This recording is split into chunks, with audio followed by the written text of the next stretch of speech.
that traffic headed downtown. You know why they're headed downtown? They heard rumors of champion cheeses here at 87 George Street.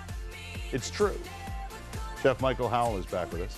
How are you? I'm great. Nice to see you again. Good to see you. Yeah. Are you in charge of the cheese? I was one of 8 judges from across Canada at the Canadian Cheese Grand Prix in Montreal in February. Held in the Montreal, was it? It was. 2 days, 225 cheeses, 110 per day. That's about 6.5 pounds of cheese that we each had to eat. For us cheese lovers, it wouldn't be called Montreal, it would be called heaven. It was. We were happy judges, that's for sure. No kidding. So you brought some of the best of the best. We had 19 categories of cheeses that we actually elected winners in. We voted winners in. These are some of the category champions from across the country. We had categories like soft, bloomy rind cheeses, firm cheeses, blue, Swiss style, fresh cheese, etc. The list went on and on and on. We're big producers of cheese in this country. It is amazing how much diverse cheese there is in Canada now, Kurt. It's just from coast to coast, artisanal cheese seems to be taking off. Are we a country that is a champion of cheeses in the world? We are. Several of our cheeses have gone on to compete in some of the major international championships and done very, very well. Where do they have the World Cheese Championships? All over the place? I think the ACS actually happens in Wisconsin, which is the American Cheese Society. But Makes sense to me. The Dairy Farmers of Canada has always got stuff going on that promotes cheese here across the country. And God bless the dairy farmers. Yes, seriously, absolutely. They're hardworking people who do great work. You got to respect farmers across this country. You got that right. Buy local, friends. Canadian cheese.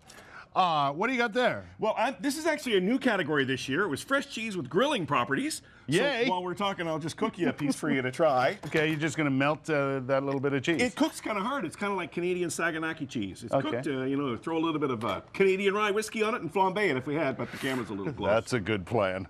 Various categories. You brought some of the best. This plate These are for you to try if you will. So we had some great category champions. Elizabeth Blue from This Quebec. is Elizabeth Blue? That's it right there. I hope you like that. I'm currently in love with Elizabeth Blue. Fantastic cheese. One of the wonderful winners from Fromagerie Presbytère in Quebec. What's the best way to, when you're judging, how do you taste this cheese? Well, you have to savor it. Texture, closeness, finish, how it looks, how it smells, of course, salinity, eye development in the case of Swiss cheeses, veining in the case of blues. Do those have good veins? Oh my God. So category champions. We had Guernsey Girl, which was a finalist in the fresh cheese with grilling properties. Right. That's what we're cooking right now. Okay. We have La Mamarole from Quebec in the washed rind cheese. Oh, yeah. This was a fantastic one. Grizzly Gouda from Alberta. Grizzly Gouda from Alberta. Absolutely. Ah. And of course, this was from Black River Cheese, a 5-year-old cheddar, wonderful one from here in Ontario. Is there a grand champion? There is. This was a first for the 8 years of the history of the Grand Prix.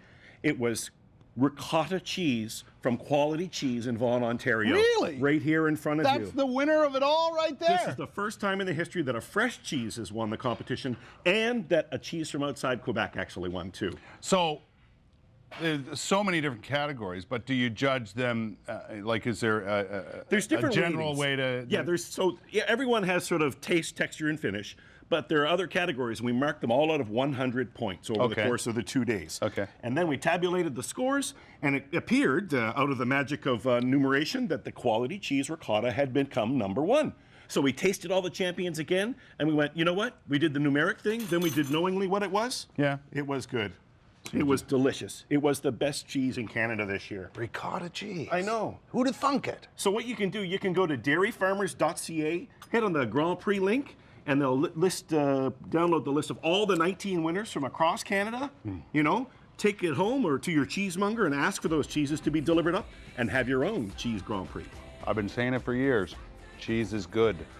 Cheese is excellent. Oh, so good. And Canadian It's farmers, when they use 100% Canadian milk, are making the best cheeses in the world. Okay, I want to try this. Okay, it's going to be hot, so be careful. All right. There you go. Always careful with the cheese.